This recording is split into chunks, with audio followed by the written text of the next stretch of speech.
Bonsoir à toutes et à tous et ravi de vous retrouver comme tous les soirs sur Média TV dans 60 minutes pour comprendre et en direct. Nous sommes le mardi 3 novembre.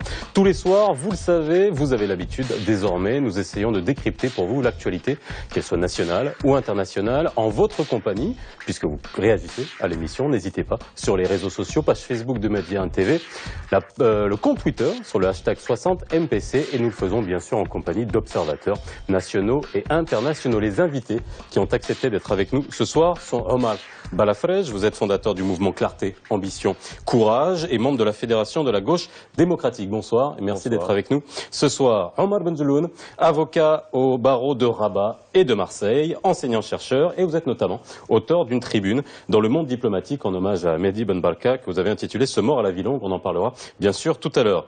Et enfin, Mostafa Bouaziz, vous êtes historien et conseiller scientifique au sein du magazine d'histoire Zaman. Merci d'avoir répondu à notre invitation. Ben Barka est entré dans l'histoire, sachant qu'il n'y a pas une mauvaise histoire ou une bonne histoire. Il n'y a que l'histoire en tant que telle, c'est-à-dire la mémoire de tout un peuple. C'est en ces termes que Sa Majesté le roi Mohammed VI s'est exprimé dans une lettre lue par Abdelrahman Yousfi lors d'une conférence commémorant le cinquantenaire de la disparition de Mehdi Ben Barka à la Bibliothèque nationale de Rabat. Une lettre qui semble marquer une réelle rupture. L'occasion pour nous de revenir sur la pensée de ce leader nationaliste et tiers-mondiste. Qui était Mehdi Ben Barka? Quelles étaient les grandes lignes de sa pensée politique, ses grandes orientations nationales et internationales? Que reste-t-il de sa pensée au sein de la gauche marocaine? Ben Barka, 50 ans après, quel héritage? C'est le titre de l'émission de ce soir.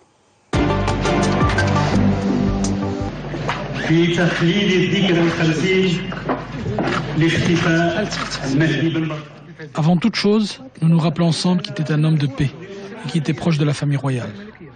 Et bien que cet anniversaire survienne à un moment où de nombreuses questions restent sans réponse, nous avons tenu à partager avec vous cet événement, sans inhibition ni complexe, par rapport à cette affaire et en témoignage de l'estime dont il jouit auprès de nous et des Marocains. Voici comment a commencé le message royal lu par Abdelrahman Yousfi à l'occasion de la commémoration du cinquantenaire de la disparition de Mehdi Ben Barka. Un message dont la symbolique est forte. Tout d'abord, il a été lu par un des compagnons de route du militant marocain. Et puis, parce que Mehdi Ben Barka fait partie de la mémoire nationale pour plus d'un titre.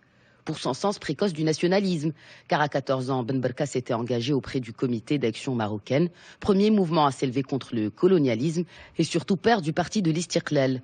Très vite, il se distingue au sein du parti et en devient une référence.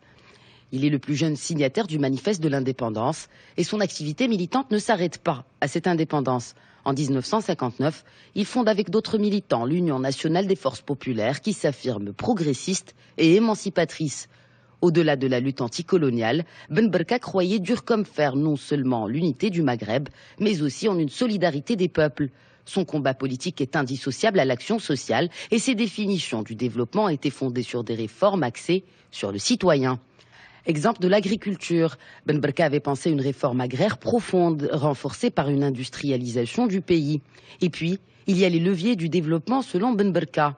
Alphabétisation, éducation et implication du peuple dans ce développement. Mehdi Ben Barka est aussi l'une des figures de proue du mouvement tiers-mondiste. Il participe en 1955 à la conférence de Bandung, considérée comme le baptême du tiers-monde politique post-colonialisé. La guerre française d'Algérie, l'essor des mouvements d'émancipation nationale d'Asie, d'Amérique latine et d'Afrique, les secousses du bloc communiste, autant d'événements qui ont influencé la pensée de Ben Barka et son engagement pour les luttes de libération internationale. Au moment de sa disparition en octobre 65 à Paris, il était en pleine préparation de la conférence tricontinentale tenue à La Havane en janvier 66. Une conférence visant à fédérer les mouvements émancipateurs. Fédérer l'esprit qui caractérisait Ben Barka. Qu'en reste-t-il aujourd'hui ? Qu'en reste-t-il aujourd'hui? C'est vraiment la question à laquelle on va essayer de répondre aujourd'hui. Mais avant, je vous propose, on va essayer de comprendre qui était Mehdi Ben Barka, quelle était finalement sa pensée aujourd'hui, au-delà de sa figure d'opposant qu'on connaît tous, et ce qu'il en reste aujourd'hui dans la gauche marocaine, et plus généralement sur tous ces mouvements tiers-mondistes. On parlera d'altermondialisme, parce que on pourra peut-être se poser la question, est-ce qu'il était le précurseur de l'altermondialisme? Mais avant cela, quelle lecture faites-vous de ces propos tenus par Sa Majesté le roi Mohammed VI à l'occasion de la commémoration de ce cinquantenaire? Est-ce qu'un loquet a sauté, Omar Balafrej? Non, bon, je sais pas, moi, que Mehdi Ben Barka est un grand homme reconnu par la totalité des Marocains et faisant partie de l'histoire du Maroc, je pense que c'est un acquis aujourd'hui dans l'histoire. Malheureusement, c'est pas encore suivi par les faits dans les livres scolaires. On parle pas de Mehdi Ben Barka, donc j'espère que le fait que le chef de l'État en parle dans un discours, ben on aura ça dans les livres scolaires. Mais Mehdi Ben Barka, c'est, avant de parler de l'homme, parce que c'est le sujet de l'émission, et c'est quand même l'affaire Ben Barka qui a 50 ans. Moi et mes camarades, chaque année, depuis longtemps, avant cette commémoration, il ne faut pas d'abord penser à la petite famille de Mehdi Ben Barka. Hein. C'est sa femme, ses fils, qui depuis 50 ans demandent à pouvoir se recueillir sur une tombe ou sur un lieu, connaître la vérité. Et là, des États bloquent, dont le Maroc, dont notre pays bloque l'avancée de la résolution de cette affaire. Et plus les années passent, moins il y a de témoins vivants. Et comme le disait son fils aîné, Bachir Ben Barka, disait il faut accélérer le process parce que bientôt il n'y aura plus aucun témoin vivant pour pouvoir faire la lumière. Et je ne sais pas, se mettre à la place, c'est difficile, mais de cette petite famille, de se dire 50 ans après, on ne sait toujours pas où notre père a disparu, sans penser à la grande famille politique, elle aussi, qui attend cette vérité. Et là... c'est bien de... Il y a des députés qui ont interpellé Mostafa Ramid, que ce soit Khadija Rouissi, que ce soit Bédine Saïd du PAM, qui ont interpellé le ministre de la Justice pour faire la lumière sur cette affaire. Mais c'est quand même dramatique, parce que l'histoire, entre les paroles, il y a une dizaine d'années, il y a un juge français qui est un juge Ramael. Moi j'ai lu le livre du juge Ramael, et c'est un type, moi, qui m'a beaucoup impressionné par sa stature d'homme intègre, de juge indépendant et tout ça, qui avait fait des commissions rogatoires, 2 commissions rogatoires, où il a demandé à écouter des témoins vivants, des gens qui ont pignon sur rue au Maroc, et la réponse qu'il a eue à l'époque, c'est qu'on ne connaissait pas leur adresse. Des grands dignitaires de l'État marocain. Donc c'est scandaleux. Maintenant, le Maroc n'est pas seul, hein, bien entendu. La France a encore des dossiers qui sont secret défense, les États-Unis la même chose, Israël on l'apprend. Donc il est temps, mais comme le Maroc, maintenant tout le monde semble convaincu que c'est des dignitaires marocains de très haut vol qui ont commis l'attentat contre Mehdi Ben Barka, il est temps que le Maroc avance vers la vérité. C'est la première des choses. Ensuite, bien entendu, il y a le grand personnage, un des grands hommes du XXe siècle, qui est Mehdi Ben Barka, dont on peut parler. Mais d'abord, l'affaire. Et là, malheureusement, on n'avance pas d'un iota.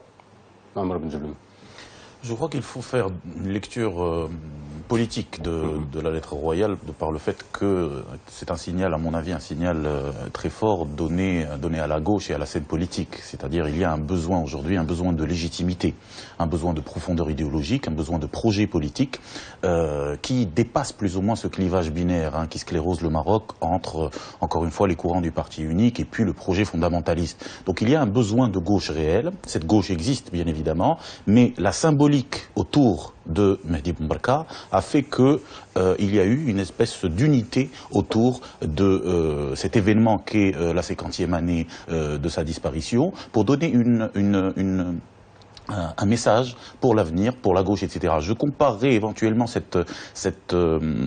message donné à la gauche avec celui donné par Mohamed V aux nationalistes. Il y a je ne dirais pas une sympathie, mais en tout cas il y a une reconnaissance d'un mouvement, de son importance dans l'avenir du pays par rapport à notre environnement proche. Il y a la gauche qui monte dans l'arc nord de la Méditerranée, il y a la gauche qui triomphe en Amérique latine, il y a la gauche qui est présente dans un pays qui établit sa transition comme la Tunisie. Il faut que, plus ou moins, la gauche puisse organiser cette belle idée qu'est le socialisme, qu'est la démocratie, autour de la souveraineté, autour du nationalisme. Cette idée existe, devrait-il s'organiser autour d'une démarche unitaire, et cette démarche unitaire passe par la construction d'une symbolique unitaire qui est Mehdi Ben Barka. On a besoin d'un symbole aujourd'hui pour unir la gauche. Bon, on va un peu vite en besogne, parce que j'aimerais voir, ça c'est vraiment une question à la fin. Si moi, Aziz, par rapport à cette première question, c'est vraiment par rapport à ce que vous avez entendu, les réactions. Je vais réagir en historien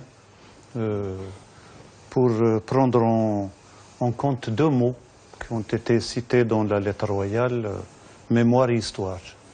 Ils sont liés, mais ils sont différents. Ce n'est pas des synonymes, ce n'est pas la même chose. Donc pour nous, historiens, il y a la mémoire collective, c'est un peu ce qui fait la mémoire, et il y a la mémoire historique, scientifique. Et les deux ne sont pas les mêmes. Ils se rapprochent, il y a dans des pays développés, dans des pays démocratiques, il n'y a pas beaucoup de différences, mais il y a quand même une distance entre les deux. Dans les pays qui ne le sont pas, il y a une grande différence entre mémoire collective et mémoire historique. Alors la mémoire collective, elle est d'essence politique. C'est une mémoire sélective. Dans l'histoire, dans les faits d'histoire, on choisit. On grossit certains faits, on efface d'autres, faits, etc. Et ça, on a toujours dit que l'histoire était écrite par les vainqueurs. Attendez, ça c'est encore... Non, mais je rejoins votre concept, c'est juste pour illustrer. C'est un autre palier. Oui. Mais déjà là, au niveau du politique structure, donc la mémoire, il a des outils. C'est le livre scolaire, comme a dit Omar, c'est les noms de rues, c'est les fêtes. Et donc tout ça, c'est la mémoire collective, mais elle est sélective. La mémoire historique, c'est la mémoire académique, c'est la mémoire scientifique, c'est-à-dire c'est l'histoire telle que science, telle que quête, tel que travail d'érudition et construction, suivant des concepts consacrés académiquement. Alors donc, Mehdi Ben Barka est rentré dans l'histoire, dans la mémoire historique, il y est, même avec tout ce qui manque au niveau de l'affaire, au niveau des détails, etc. Mais il y est, comme, pas seulement en politique, mais comme porteur d'une pensée. On va revenir à cette pensée et la contourner, etc., voir un peu qu'est-ce qu'elle a donné. C'est le travail des historiens professionnels, il est dans la mémoire historique, il y est, il est incontournable. Comme Abdelkrim Khattabi. Ils sont incontournables, c'est des personnages importants du XXe siècle qui ont apporté quelque chose et qu'on peut, grosso modo, définir par cette phrase importante. Leurs quêtes et leurs travaux n'ont pas eu de lendemain, mais ils ont un avenir. Et ça veut tout dire. Ça veut tout dire dans ça. Mais dans la mémoire collective, celle façonnée par le politique, ils étaient absents tous les deux. On n'arrivait pas à donner un nom de rue à Ibn Barka ou à Khattabi que dans les 10 dernières années. Il n'y a pas un aéroport qui porte leur nom, il n'y a pas une université qui porte... Ils ne sont pas dans les fêtes. On va revenir aux fêtes et voir un peu les fêtes qu'a provoqué l'action de Mehdi Ben Barka et qui sont manquantes dans notre répertoire de fêtes. Alors, à partir de cette distinction, de cette précision, qu'est-ce que nous inspire la lettre royale? Elle nous inspire une ouverture dans la mémoire collective. Le pouvoir qui structure la mémoire collective ouvre cette mémoire-là à Ben Barka un peu plus que le nom de rue, parce qu'il lui a déjà donné un nom de rue, un peu plus, et c'est d'ailleurs pour ça que nous sommes là. S'il n'y avait pas eu cette ouverture, on ne serait pas dans ce plateau. On est bien d'accord. Donc voilà, mais attendez que je termine un petit peu. La première question, c'est qu'on a dit un loquet supplémentaire à sauter aujourd'hui. Au niveau de la mémoire collective. Au niveau de la mémoire collective. Alors que les historiens ont déjà fait leur travail, ils vont continuer à le faire. Alors, mais attendez, quel est le sens? Vous permettez une phrase? Quel est le sens de ce qui se passe maintenant? Abdelrahman Yousfi lui-même lise cette lettre-là, que cette lettre-là a deux symboles, soit envoyée. Non, c'est Yousfi qui est un symbole en soi. Toutes les intelligentsias marocaines, ça c'est mon point de vue en tant qu'historien, qu'elles soient de gauche ou de droite, qu'elles soient au sommet de l'État ou en bas de l'État, toutes les intelligentsias ont ils veulent aller vers la modernité. Ils veulent que le Maroc soit dans son temps.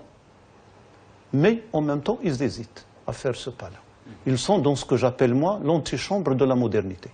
Alors, tout ce qui se passe maintenant là, c'est l'émanation de cette situation-là d'hésitation. Et c'est pour ça que tout le monde hésite, que ce soit ceux qui sont dans le pouvoir ou ceux qui sont à l'extérieur du pouvoir, parce qu'on n'est pas tout seul, on est dans le monde, et ce monde évolue, ce monde a des interférences sur notre vécu quotidien, sur notre vision, sur notre culture, etc. Mais on hésite. Vous êtes d'accord avec ça? Antichambre de la modernité? Oui, non, c'est très bien dit, mais c'est ce qui bloque le Maroc. Ces hésitations sans cesse qu'on traîne comme des boulets, et on se rend compte, alors là je ne suis pas historien, mais quand on lit avec attention un peu l'histoire politique de notre pays, c'est à chaque fois qu'on a avancé positivement, c'est qu'on a eu des individus qui ont été capables, des mouvements qui ont été capables justement de brusquer cet attentisme. Mais c'est l'histoire de tous les peuples. C'est l'histoire de tous les peuples, mais peut-être qu'au Maroc, comme on a peut-être cet attentisme est encore plus dur. Moi, je veux revenir sur la question parce que elle est importante. Pour moi, un pas décisif qui permettrait justement de rompre avec cet attentisme et cette déprime des fois ambiante où des fois il suffit d'un signal pour que tout le monde s'extasie, qu'on ait des actes. Et là, un acte 50 ans après, avoir la vérité sur cette affaire, ou ne serait-ce que le Maroc dise qu'il a envie de donner toute la vérité sur cette affaire, l'État marocain, serait une vraie avancée. Et là, pour le coup, aurait des conséquences d'abord juridiques, et d'abord pour la famille, et la grande famille de Mehdi Ben Barka, mais aussi des conséquences politiques. Parce que les discours, enfin moi j'ai été souvent là pour dire, il y a des beaux discours, il y a des grands discours fondateurs, mais on a besoin d'actes. Et l'acte, en l'occurrence pour Ben Barka, c'est d'abord de ouvrir le dossier de l'affaire Ben Barka.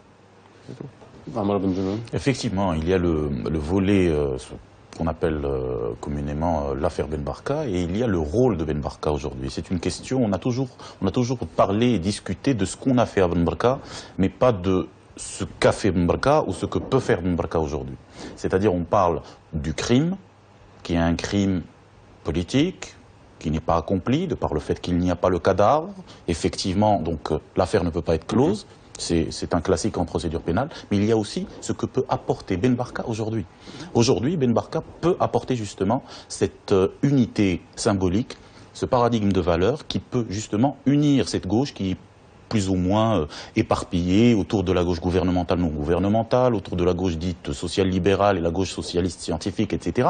Mais Ben Barka peut apporter la synthèse qui permet de donner de l'espoir au peuple marocain, qui permet de l'inscrire justement dans cette troisième voie qu'on défend tous autour de cette table, et donc donner le là d'un avenir meilleur pour un pays en voie de développement comme le Maroc. Maintenant, autour de l'affaire, effectivement, il y a un problème lié à des puissances internationales. Nous avons la prescription par rapport aux lois américaines. Suite à 30 années de secret défense, le secret défense doit être levé. Pourquoi les États-Unis d'Amérique n'appliquent-ils pas la loi, justement, en rendant publiques des archives qui sont classées secret défense, surtout que le délai de prescription a été largement dépassé. Haaretz ou d'autres médias israéliens ont largement diffusé l'idée, diffusé des interviews, diffusé des témoignages de responsables israéliens, notamment de services de renseignement, qui ont été directement impliqués dans cette affaire. On doit éventuellement les citer à comparaître, ne serait-ce que dans le cadre d'un témoignage.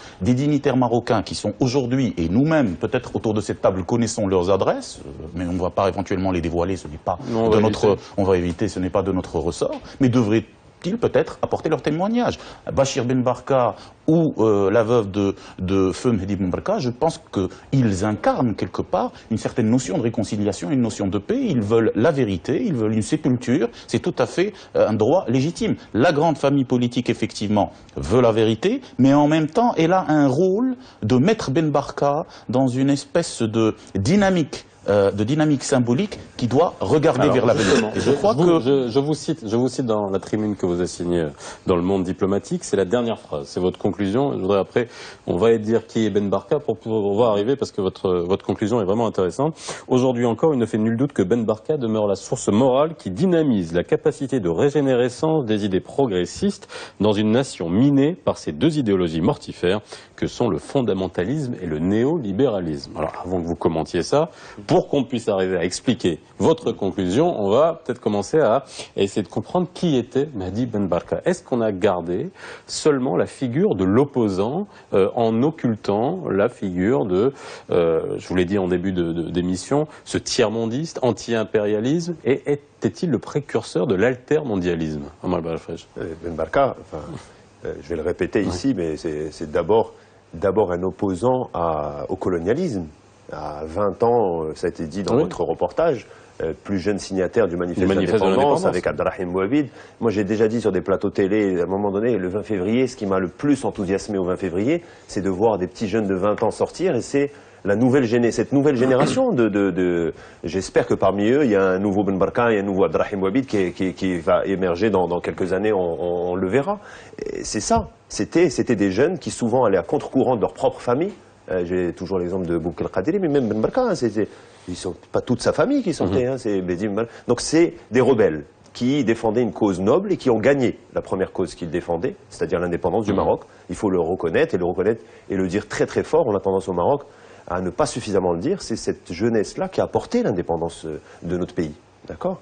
Ensuite, ça a été, avec d'autres, avec les modernistes du parti d'Istiqlal, des gens qui portaient une grande ambition pour leur pays. Pas une petite ambition, une petite indépendance qui malheureusement, voilà, une indépendance dans l'interdépendance qu'on a eue après 56, mais l'espoir d'un Maroc dans le monde qui pèserait, dans un monde nouveau, donc qui portait voilà, tout un espoir.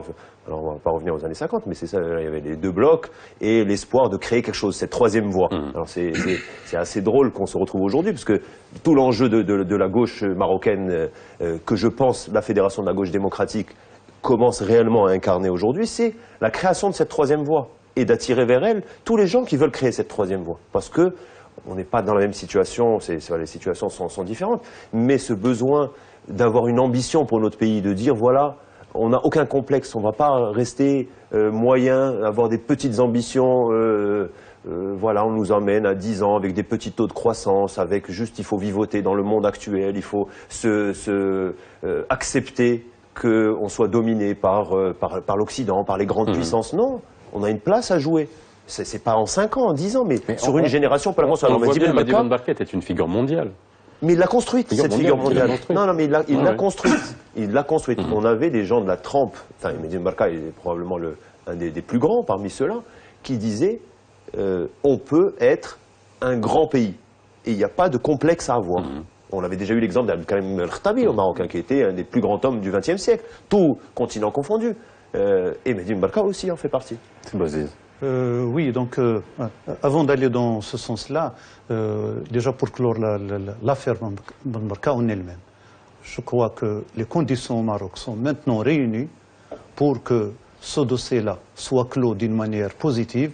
Qu'est-ce que ça veut dire d'une manière positive? Ça veut dire que toute la vérité soit dévoilée et que cette vérité-là soit livrée au peuple marocain, aux historiens et surtout à la famille. Et ça permettrait, et le Maroc, ne serait pas préjudiciable au Maroc. Au contraire, ça permettrait au Maroc de trancher cette hésitation dont j'ai parlé et que ça amènerait que le Maroc soit vraiment un partenaire dans la mondialisation, mais un partenaire à part entière.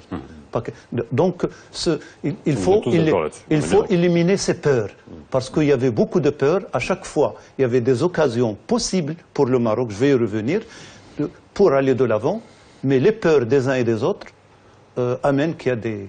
Il y a des retours en arrière. Je vais insister encore une fois sur ce que vous avez dit tout à l'heure. Nous sommes ici ce soir, en direct, sur une télévision marocaine, pour en parler. On est bien d'accord. Alors, Ben Barka, maintenant, avant d'aller à la stature internationale, je voudrais parler de Ben Barka, le jeune, et de ce que les documents historiques nous montrent de ce Ben Barka. Ben Barka a 21 ans, était membre du conseil consultatif du gouvernement. C'est quoi cette instance au niveau du protectorat? C'était comme une sorte de parlement.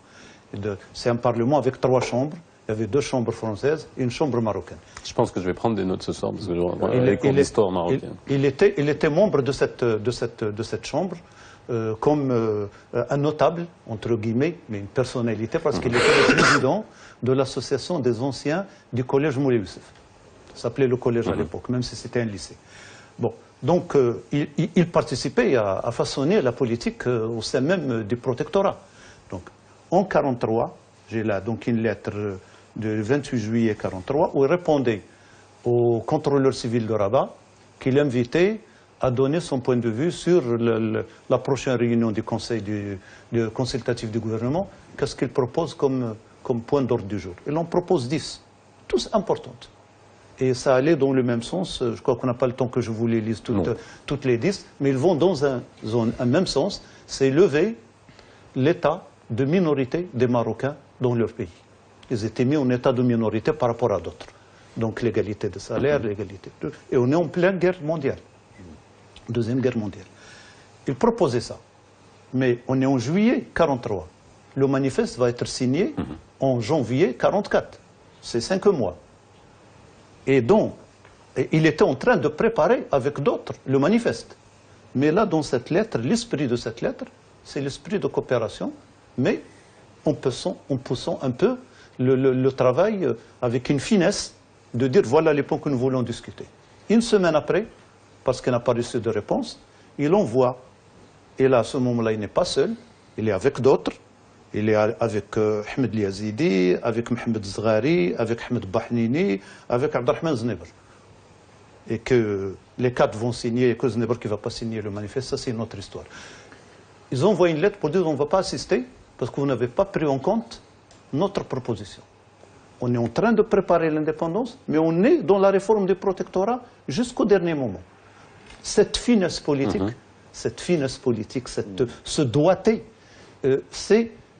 ça va être quelque chose qui va être irrité au niveau du mouvement national et ça va instituer une ligne de conduite au niveau du mouvement national. Je parlerai d'un autre point après. On y reviendra.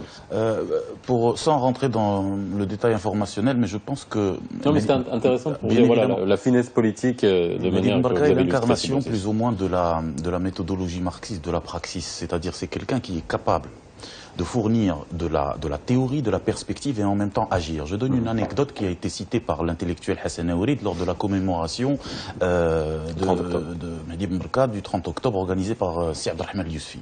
Il donne une anecdote lors de son exil en 1951 dans le sud-est marocain où il demande, dans une grande méditation, il demande aux paysans de la place qu'est-ce que pour vous l'indépendance ? Il a obtenu cette réponse, c'est-à-dire cette réponse qui émane de la conscience de classe, de ce qu'on appelle conscience de classe, c'est-à-dire que nous n'avons pas besoin finalement de sortir des grandes universités hautes pour avoir un sens politique. Et il a eu cette réponse, il a obtenu cette réponse qu'il a développée ensuite en une action politique. On lui a dit à Sidi Mehdi, l'indépendance pour nous, c'est qui tient la faucille, c'est-à-dire il y a la lame, mais qui la tient dans le poignet, c'est-à-dire est-ce que c'est l'étranger ou bien c'est le Marocain. Et à partir de là, il a développé l'idéologie nationaliste et son corollaire qui est l'idéologie socialiste. Donc c'est quelqu'un qui est capable de produire l'option révolutionnaire qui a été le document fondateur de l'UNFP lors du deuxième congrès en 1962, mais qui est en même temps capable de réunir le tiers-monde et les différents partis progressistes autour de la tricontinentale, qui est aussi capable éventuellement de injecter de la symbolique nationaliste et unitaire à travers un projet qui est simple, la route de l'unité. Donc c'est quelqu'un qui, en permanence, oscille entre la pesanteur et la grâce, c'est-à-dire cette capacité à être dans la grâce, à produire de l'idéal, à produire de la théorie, mais en même temps agir dans le concret.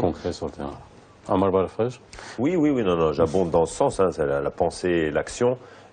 Et qu'est-ce que c'est d'actualité pour aujourd'hui, c'est ça, la capacité, la scission avec l'Istiqlal, à un moment donné où il entraîne, c'est lui avec ses camarades, mais c'est principalement lui le moteur qui entraîne, qui dit on ne peut plus rien faire là-dedans, parce que c'est trop lourd, il faut penser quelque chose de nouveau, quelque chose qui va transcender, qui va créer un nouveau modèle, un modèle ambitieux pour le Maroc, un modèle politique, économique, social, ambitieux pour le Maroc, et en même temps collé au peuple marocain, qui va entraîner le peuple marocain. Et c'est ce qu'il reprochait principalement aux anciens de Stirklal, de plus vouloir finalement coller, de rester que dans la tradition et de pas aller avec suffisamment d'ambition. C'est ce dont on a besoin aujourd'hui.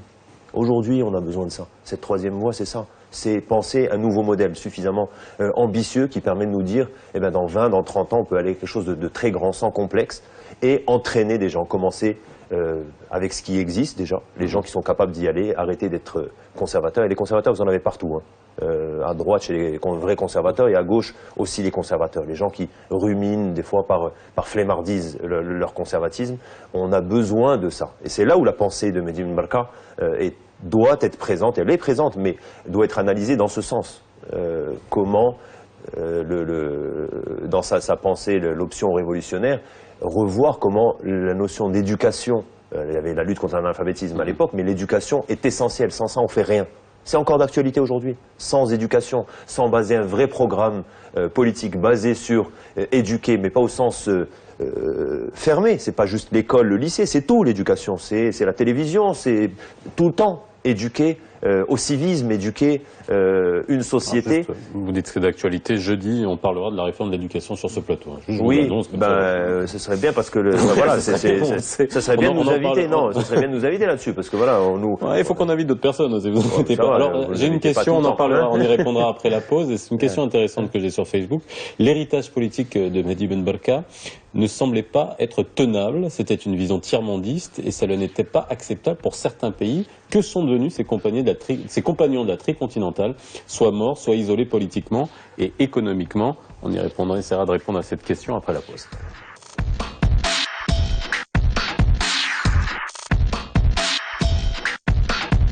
Mehdi Ben Barka, sa pensée, son héritage, c'est ce qu'on essaye de comprendre aujourd'hui. Il nous reste une bonne poignée, une bonne demi-heure pour essayer de comprendre qui était Mehdi Ben Barka, mais surtout dans le contexte international de l'époque, y a-t-il eu des événements majeurs on répondra après la question sur Facebook, je ne l'ai pas oublié, mais je pense qu'on pourra y répondre à la fin.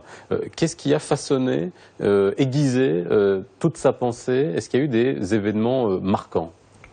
Oui, je voudrais parler de 1947. C'est une date importante. Pourquoi une date importante? Parce que c'est la date où l'alliance tacite et stratégique entre la mouvance nationaliste et le sultan Sidi Mohamed Ben Youssef est scellée et il était proclamé par le fameux discours de Tanger qu'a prononcé le sultan Sidi Mohamed Ben Youssef à Tanger. Et c'était symbolique et important. Pourquoi cette date-là et cet événement est important? Parce que c'est Mehdi Ben Barka qui en était l'architecte. Celui qui a préparé ce voyage, c'est lui qui l'a pensé. Et il y a eu, bien sûr, beaucoup d'objectifs dans ce voyage-là, à savoir l'unité du Maroc entre la zone française, la zone espagnole et la zone internationale. Abroger par les faits l'acte du protectorat, parce que le Maroc n'avait pas de personnalité internationale, il n'avait pas le droit de se prononcer. Alors, le sultan prononce un discours vis-à-vis des représentants des nations, donc il prend son indépendance. Troisièmement, parce que ça montre tout le malentendu qui va exister au niveau de la mouvance nationaliste à ce jour, entre les positions finement travaillées politiquement et les positions radicales. Ça continue à ce jour, et il y avait un événement. Parce que ce voyage était lié à ce qu'on appelle le carnage de Casablanca, d'Aqt Saligan.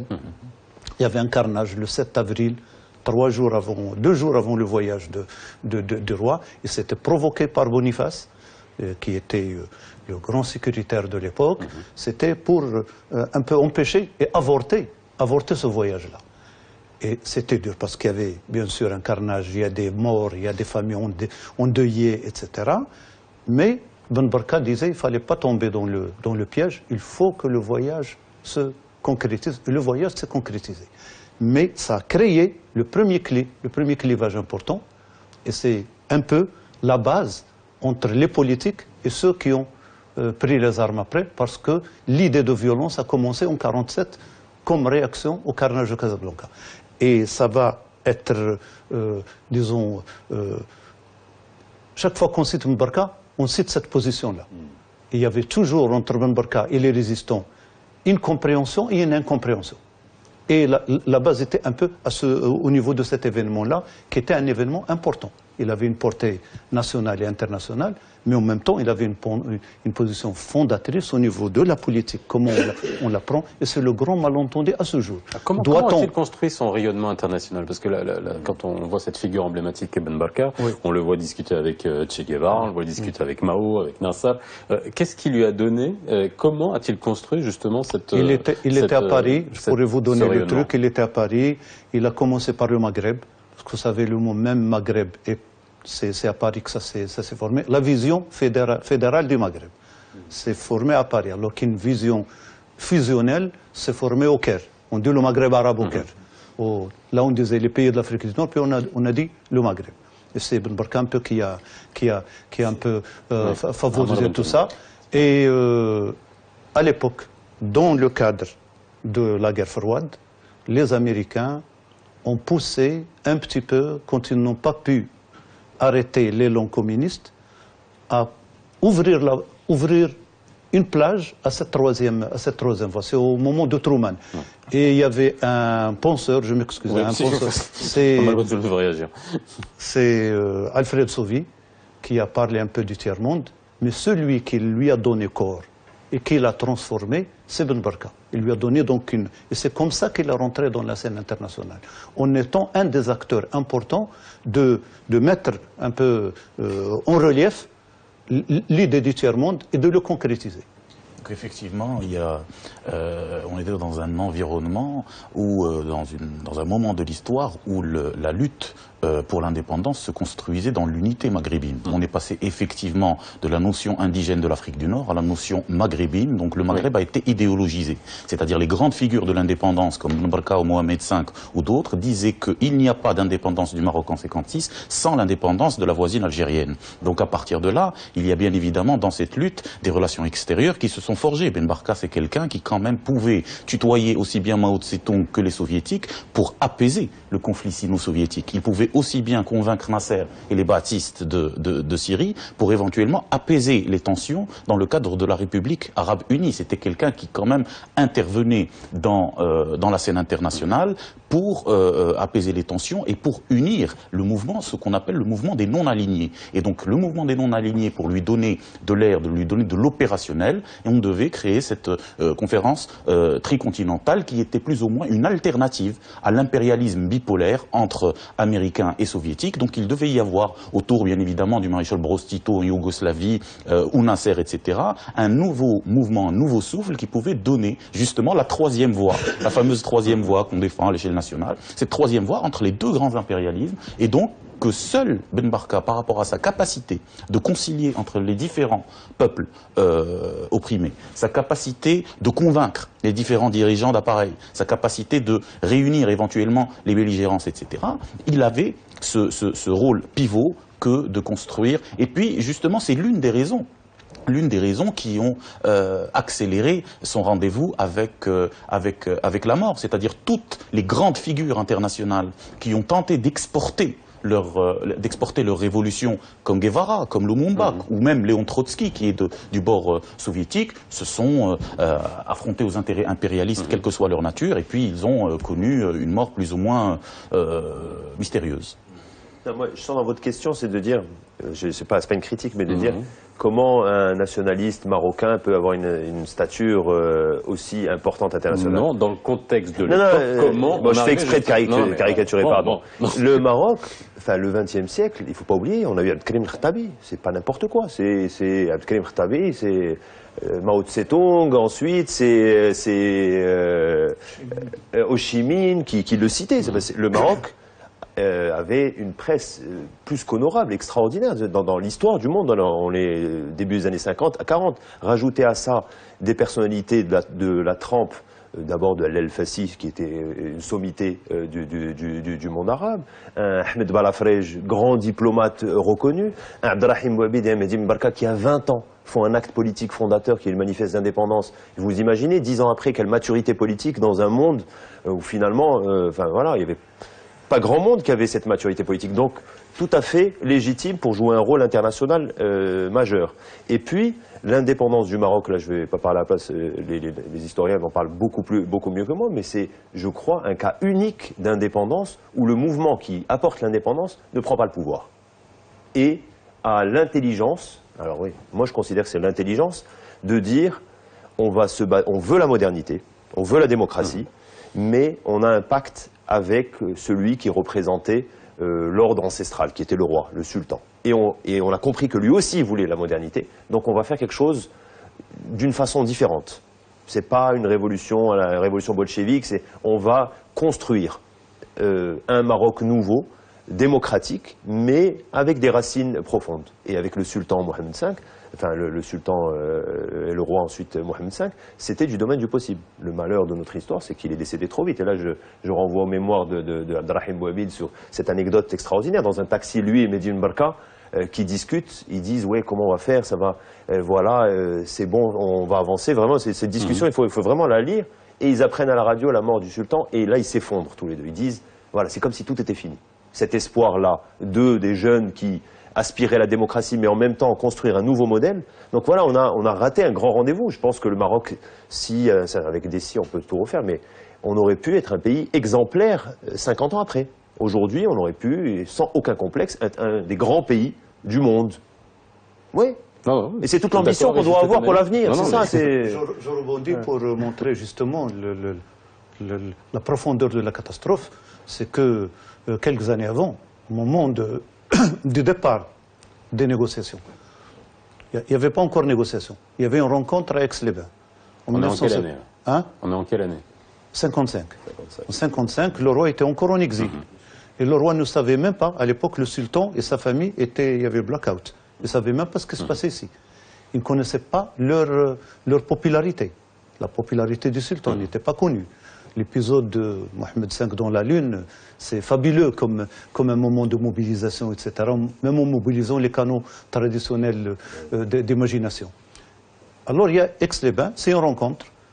Et avant cette rencontre-là, quelques jours avant cette rencontre-là, il y avait une rencontre à Paris entre le président du Conseil, Edgar Faure, et Abderrahim Bouabid Bousta, qui est encore vivant. Et Edgar Faure leur dit, voilà, on a un problème vis-à-vis du retour du sultan. Parce que quand la France a déposé le sultan, la France s'est divisée entre youssoufistes et anti-youssoufistes. C'est devenu une affaire française et il y avait même des démissions au niveau du gouvernement. Mitterrand a démissionné à l'époque. Il ne voulait pas ouvrir cette page-là et la 4e République n'était pas très stable dans ce truc. Alors on a proposé aux nationalistes, on négocie l'indépendance avec vous, prenez votre indépendance et faites ce que vous voulez de votre roi. Et ils ont dit non, le roi avant, il faut qu'il soit le retour du roi et c'est avec lui qu'on va négocier.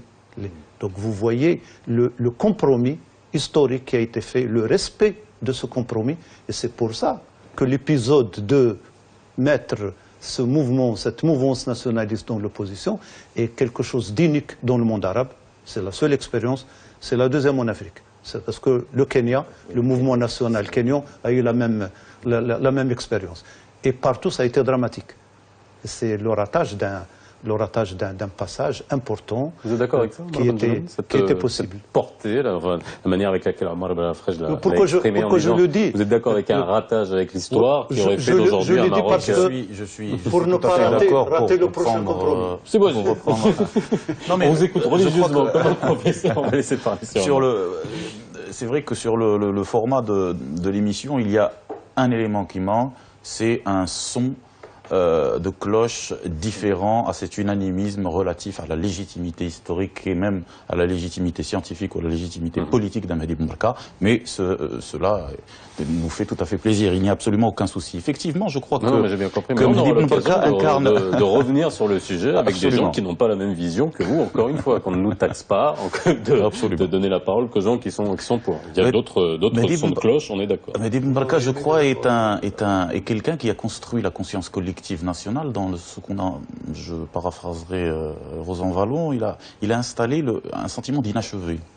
Un sentiment d'inachevé ou une espèce de martyr qui a uni un mouvement. C'est-à-dire, je renvoie à la nation portugaise. Je m'explique, San Sébastien qui meurt dans des conditions plus ou moins alarmantes dans la bataille Oued el-Makhazine au Maroc, qui était un territoire ibérique tout à fait normal. Et ce martyr-là a fait qu'il y a eu la naissance de la conscience collective portugaise. Je crois que Mehdi Boumraka est cette espèce d'incarnation, effectivement, de l'inachevé, qui a créé cette conscience progressiste et conscience de gauche, et qui va certainement durer dans le temps. C'est pour cela qu'un grand écrivain anticolonialiste comme Daniel Guérin a eu cette jolie formule en disant que Boumraka aura le dernier mot.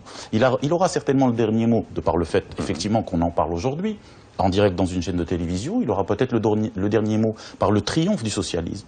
Et aujourd'hui, il est en train de triompher. Il aura le dernier mot par le fait d'avoir quelque part fait la synthèse. Lorsque vous avez tout à l'heure parlé du message royal adressé à la gauche, ou au peuple de gauche, ou il y a eu des critiques autour de cela, autour de l'organisation de l'événement par Abderrahmane Yousfi, mais ça a dépassé plus ou moins, ça a dépassé le cadre partisan. Parce que si on prend, je reviens à ce point-là, si on prend la remarque plus ou moins des des patentes politiques, aussi bien l'USFP que la Voie démocratique en passant par le PADS, ont organisé des événements. Donc effectivement, le seul événement qui dépassait l'échiquier partisan était l'événement de Seydi Abderrahmane Yousfi. Donc je crois que Mehdi Ben Barka s'inscrit en même temps dans le sentiment d'inachevé pour construire un avenir unitaire pour le triomphe de l'idée socialiste. À mon avis, c'est le sauveteur posthume de la gauche marocaine. Comment ? Non, moi, enfin, là, je suis pas, enfin, je n'irai pas, moi, sur le triomphe, le terrain du triomphe du socialisme. C'est tout un autre débat. Moi, je pense, et là, je retiens, c'est un des traits de caractère de Mehdi Ben Barka, et enfin, ses écrits en témoignent. C'est aussi quelqu'un qui a été un maître de l'autocritique. Et même la démarche de création, l'option révolutionnaire n'a pas été adoptée au second congrès. Elle a été lue, mais elle n'était pas adoptée parce qu'elle était allée loin dans la coupure, avec une autocritique sur des méthodes révolues, une façon de penser révolue.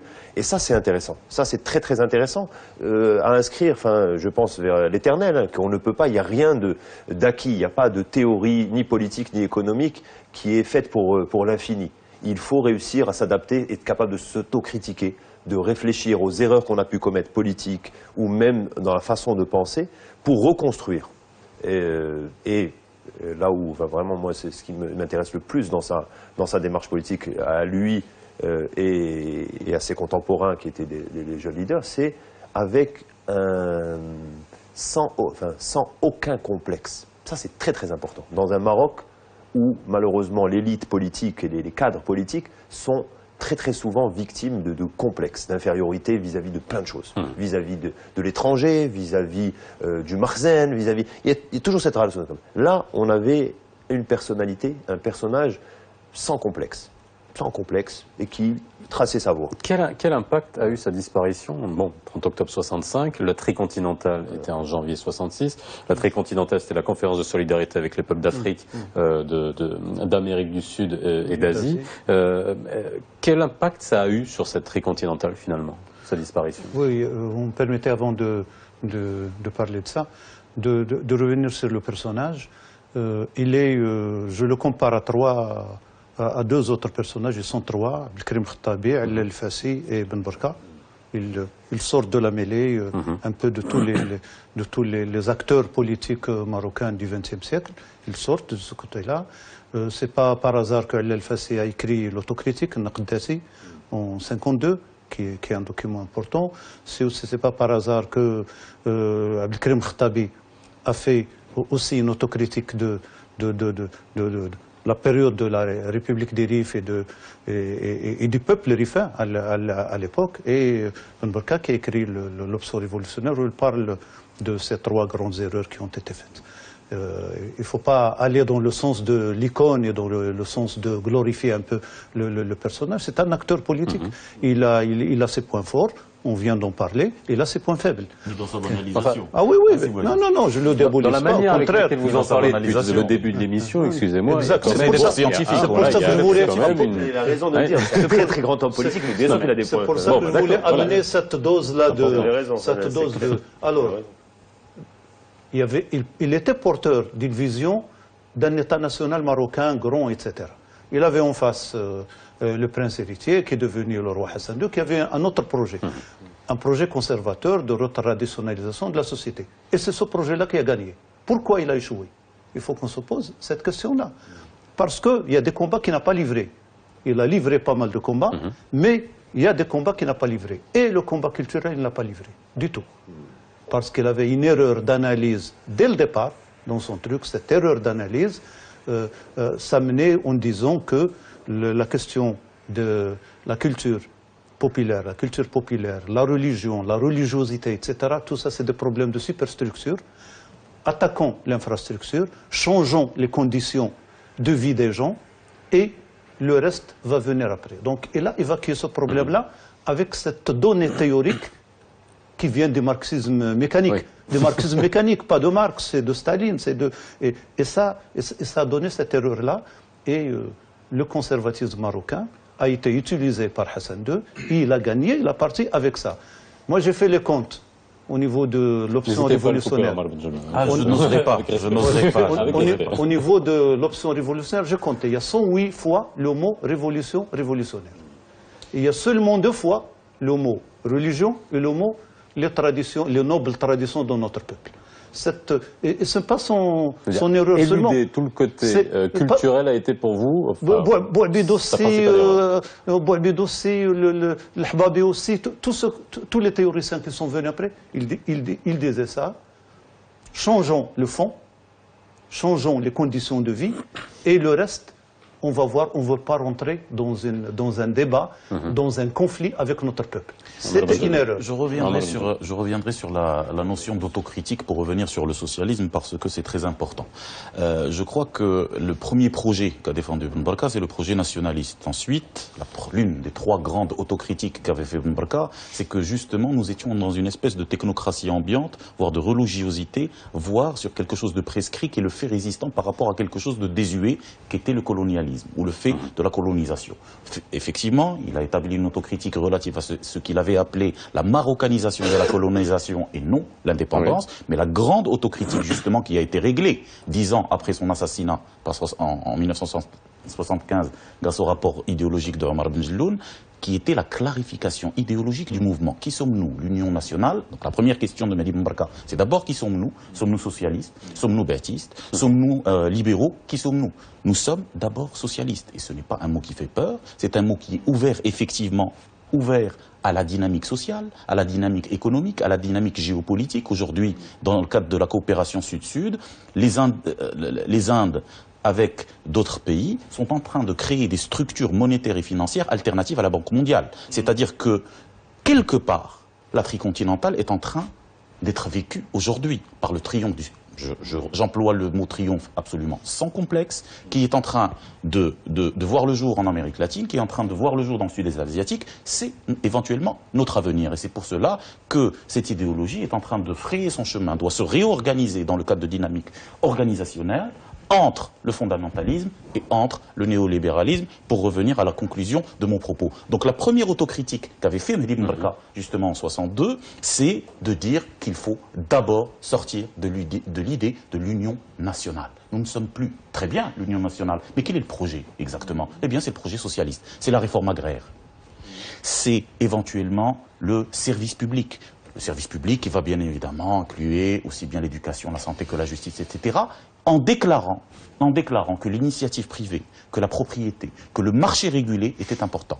Effectivement, c'était quelqu'un de précurseur, quelqu'un qui était à l'avant-garde de l'idée, qui était plus ou moins un peu venu à l'avance de son temps. Donc, reconnaître le marché régulé, mais reconnaître la prédominance de l'État. Et donc, on est quelque part dans une idée qui aujourd'hui est à la mode en Amérique latine, le souverainisme économique. On ne peut pas, éventuellement, être à la solde et à la botte de la financiarisation de l'économie. Il faut être d'abord dans l'économie réelle, donner et réhabiliter la notion du travail. Ce n'est pas le capital qui crée des emplois, mais c'est bel et bien le travail qui crée la richesse. Il faut absolument revenir à la vérité. Comme disait Mehdi Ben Barka, la seule vraie politique, c'est la politique de la vérité. Maintenant, ce sont des problématiques contemporaine. Il ne faut pas avoir de complexe sur la sémantique. Le socialisme ne renvoie pas à Staline. Le socialisme renvoie à quelque chose de très vertueux. Le socialisme renvoie à la protection des classes moyennes, à la protection des classes laborieuses par rapport Vous êtes en train de parler du concept. Oui, du concept qui a été défendu par Mehdi Ben Barka déjà en 62 en faisant son autocritique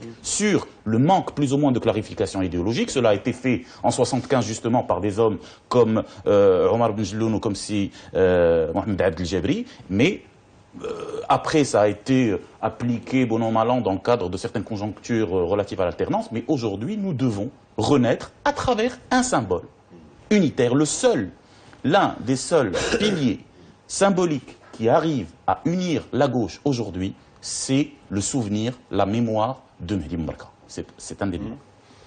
Après cet envolé lyrique. Excusez-le. Oui, alors justement. Non, moi je vais revenir sur sur ce que j'ai dit un peu tout à l'heure. C'est le cœur, moi, du message de Mehdi Ben Barka, sans le déifier, hein, parce que voilà, en étant un homme d'abord de gauche et profondément humaniste, et surtout pas déifié. Il avait un certain nombre de défauts, bien entendu, mais un grand homme politique, aucun complexe, capable d'autocritique, capable de reconnaître des erreurs qui ont été commises et d'avoir une ambition pour son pays et même plus pour le monde. D'accord ? Et ça, c'est intéressant dans le monde d'aujourd'hui.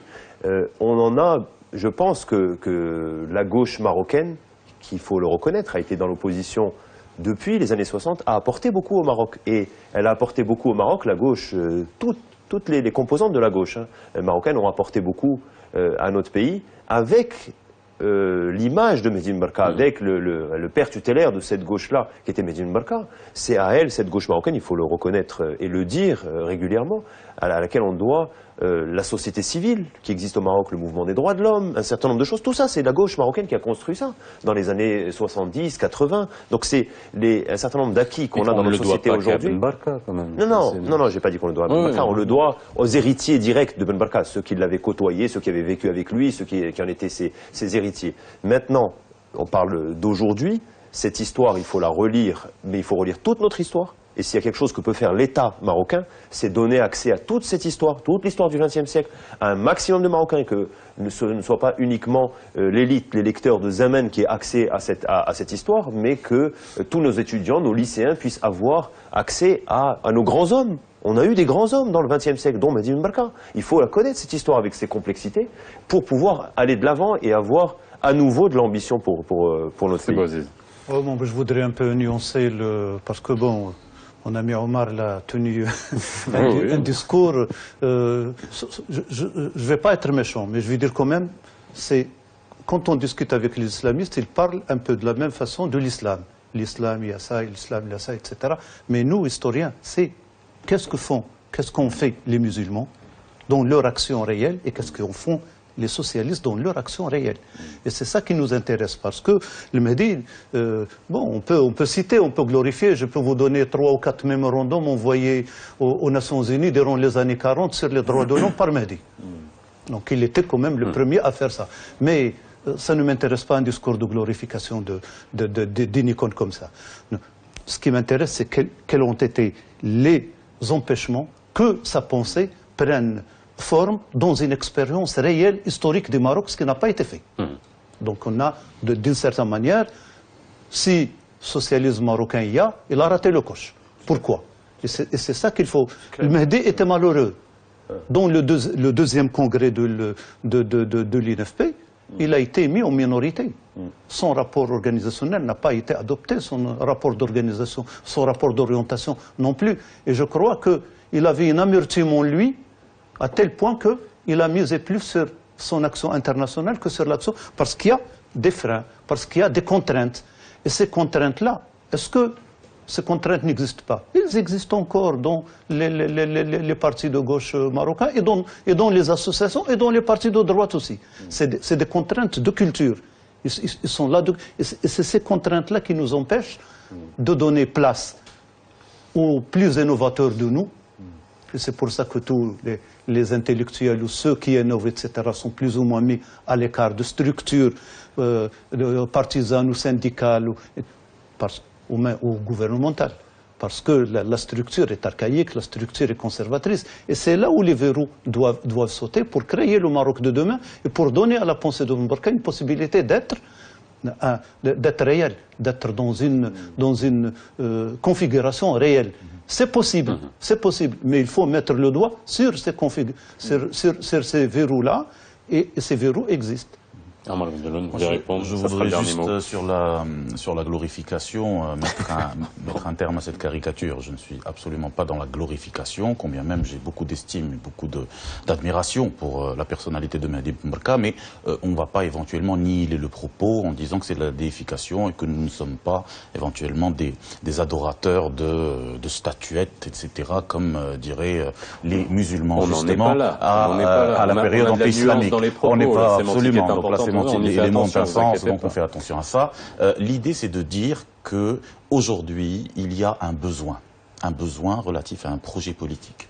Ce projet politique n'a pas eu le sens d'émerger de par des contradictions institutionnelles liées à un moment de l'évolution et du processus démocratique national auquel tout le monde a participé. Ceux qui ont eu l'expérience gouvernementale et ceux qui se sont opposés à l'expérience gouvernementale au sein de la gauche. Mais le projet socialiste, évolutif et dynamique, est là pour répondre aux problématiques d'aujourd'hui. C'est que Mehdi Ben Barka, par rapport à ce qu'il a proposé au sein de la société, ce qu'il représente, est aujourd'hui un acteur de cette unité, de cet avenir-là. Ce n'est pas de la déification, c'est quelque chose de très concret. Ça sera le dernier mot, il nous reste 15 secondes. Pour conclure, cette époque, si on peut l'envier, cette époque, c'est une époque où beaucoup de Marocains avaient de l'espoir.